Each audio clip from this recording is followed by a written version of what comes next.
kita mulai, di sini kakak ingin menyampaikan bahwa dalam konseling itu ada asas. Yang pertama itu ada asas kerahasiaan. Jadi kamu boleh nyeritain apa aja, karena di sini yang hanya tahu antara kita berdua aja. Lalu ada asas keterbukaan. Kamu bisa mengatakan apa aja isi pikiran kamu. Lalu ada asas kesukaraan. Di sini kamu secara sukarela dan juga tanpa ada penilaian. Di sini kakak nggak akan menghakimi apa yang kamu katakan. Kalau boleh tahu nama kamu siapa? Nama saya Clara, Kak. Oke, Clara. Terima kasih Clara udah datang di sini. Kamu bebas ya Clara, cerita tentang apa aja. Nah di sini tuh kakak ingin membantu ya, bukan ingin menghakimi kamu. Nah sekarang apa yang ingin kakak ceritakan? Jadi gini Kak, sekarang saya tuh lagi susah berhenti pakai narkoba. Tiap mau berhenti, pikiran saya tuh jadi kacau bawaannya.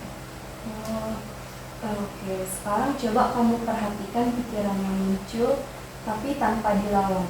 Apa yang muncul di pikiran kamu? Saya pikir saya pasti gagal berhenti.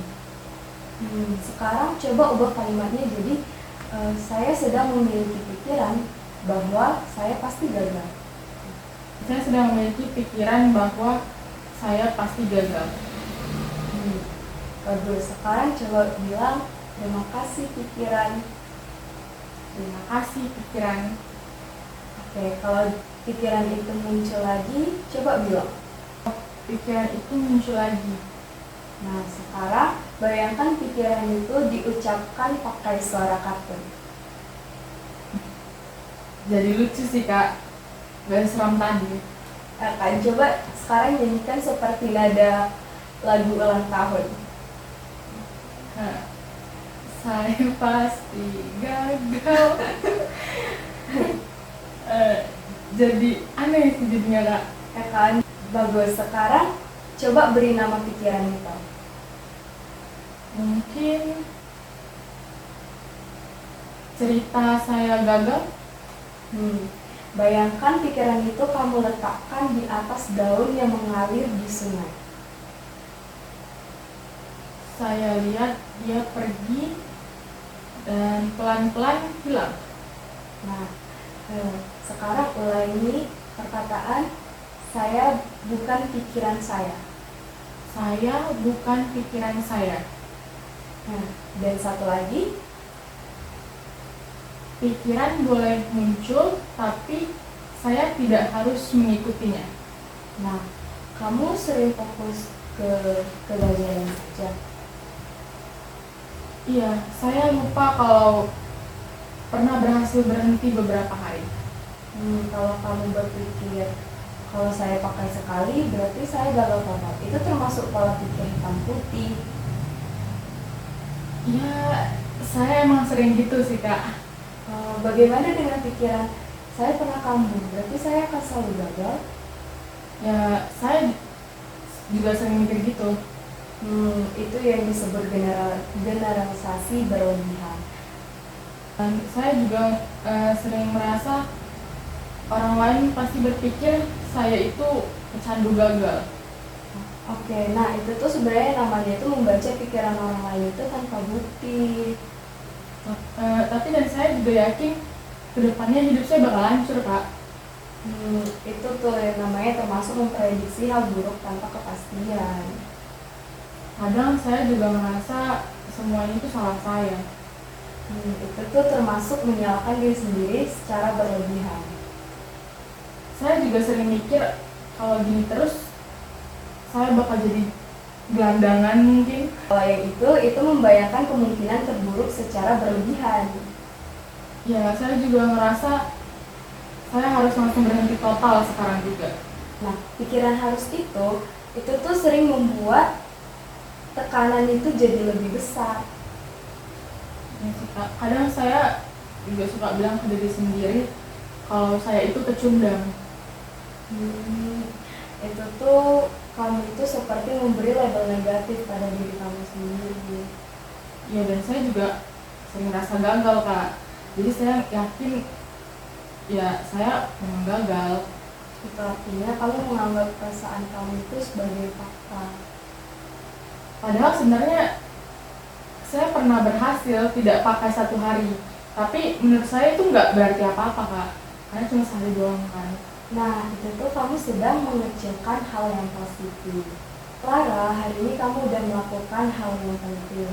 Kamu belajar bahwa pikiran itu bukan fakta, dan kamu juga mulai mengenali pola pikir yang tidak membantu. Ke depan, kamu harus bisa latihan mengamati pikiran, memberi jarak, dan tidak langsung percaya pada pikiran negatif. Nah, saya di sini juga menghargai keterbukaan kamu pada hari ini. Ya makasih kak, saya juga jadi ngerasa lebih tenang sekarang. Oke, sama-sama. Kita bisa lanjutkan sesi berikutnya untuk membahas strategi berhenti secara bertahap. Mungkin di sesi berikutnya. Nah, ingat proses ini tuh tidak harus sempurna sampai Nah, di sini kakak ada lembar kerja restrukturisasi kognitif model ABCD. Nah, jadi lembar kerja ini itu membantu kamu untuk memahami hubungan antara peristiwa, pikiran, perasaan, serta perilaku kamu. Nah, jadi di sini kamu itu harus jawabnya jujur dan sesuai pengalaman kamu. Seperti yang ini, A, peristiwa pemicu. Nah, kamu di sini tuliskan kejadian yang benar-benar terjadi, bukan hanya pendapat atau penilaian. Seperti apa yang terjadi, kapan dan di mana kejadiannya, siapa saja yang terlibat. Nah, kamu bisa nanti tulis di tabel ini. Yang kedua itu ada B, pikiran atau keyakinan. Nah, tuliskan pikiran spontan yang muncul saat kejadian itu terjadi. Apa yang terlintas di kepala kamu, kalimat apa yang kamu katakan pada diri sendiri. Nah, ini tuh kamu bisa tulis di bagian kotak B. Ketiga itu C, konsekuensi, perasaan dan perilaku. Nah, di sini kamu bisa menuliskan emosi dan tindakan yang muncul akibat pikiran kamu itu sendiri. Nah, perasaan apa yang kamu rasakan, apakah cemas, marah, sedih, atau takut. Nah, apa yang kamu lakukan setelah itu, kamu bisa tulis di sini. Nah, itu saja kakak ingin kamu tuliskan.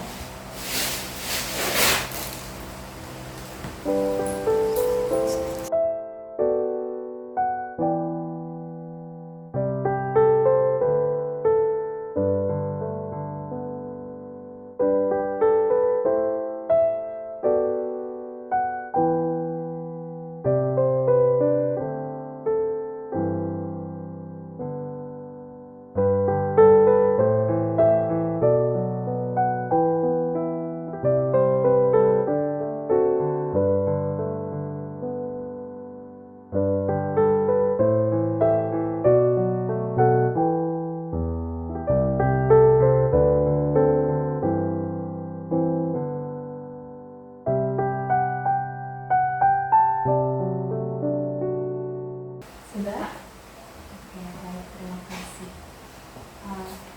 Jadi demikian pertemuan kita kali ini. Mungkin sampai di sini saja. Kakak ingin mengucapkan sekali lagi terima kasih kepada kamu yang sudah menyempatkan waktu kamu untuk datang hari ini. Selamat siang. Siang kak, makasih kak. Sama-sama.